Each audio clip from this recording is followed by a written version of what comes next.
Television broadcasting minister Rajmohan அவர்களையும் சந்திச்சு எங்களுடைய கொள்கை மட்டும் தான் கொடுத்துருக்கோம். பெரிய கொள்கை இல்லை, சின்ன சின்ன கொள்கைகள் தான் அதை கொடுத்துருக்கோம். எங்களுடைய ப்ரொடியூசர்ஸ் நல்லா இருக்கணும். சின்ன திரையில வந்து அத்தனை ப்ரொடியூசர்ஸ் கஷ்டப்படுறாங்க. அவங்க எல்லாரும் நலனுக்காக ஒரு சின்ன கோரிக்கை வச்சுருக்கோம். நிச்சயமாக பார்த்து கரோனா சிஎம் அவர்களும் ராஜ்மோகன் அவர்களும் பண்ணி கரோனா சொல்லுவாங்க. என்னென்ன கோரிக்கைங்க?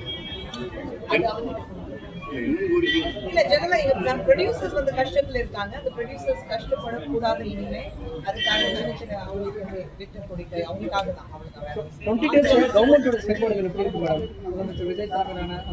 ஃபர்ஸ்ட் ஆஃப் ஆல் என் தம்பி சொல்லும் போது எனக்கு ரொம்ப பெருமையா இருக்கு. இன்னைக்கு அவர் பார்த்த உடனே எனக்கு ஒரு சின்ன இமோஷனல் மூமெண்ட் தான் இருந்தது.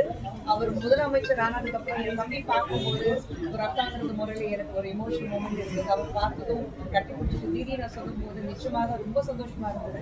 அண்ட் அதே சமயத்துல அவருடைய செயல்பாடு சொல்லும் போது அவர் வந்து முதலமைச்சர் வந்ததுக்கு அப்புறம் நிச்சயமாக தமிழகத்துல மிகப்பெரிய மாற்றத்தை கொண்டு வர போறாருன்னு நல்லா தெரியுது. ரொம்ப தெளிவான ஒரு அரசாங்கம் இன்னைக்கு பாக்குறோம்.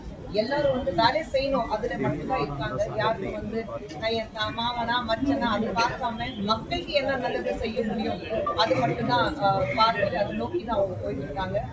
ரொம்ப சந்தோஷமா இருக்கு, ரொம்ப பெருமையா இருக்கு. தம்பி வந்து ஒரு முதலமைச்சர் அப்படின்னா ஒரு பிஹைண்ட் த டெஸ்க் பார்க்கும்போது ஒரு ஃபீலிங்கே தனியா இருக்கு.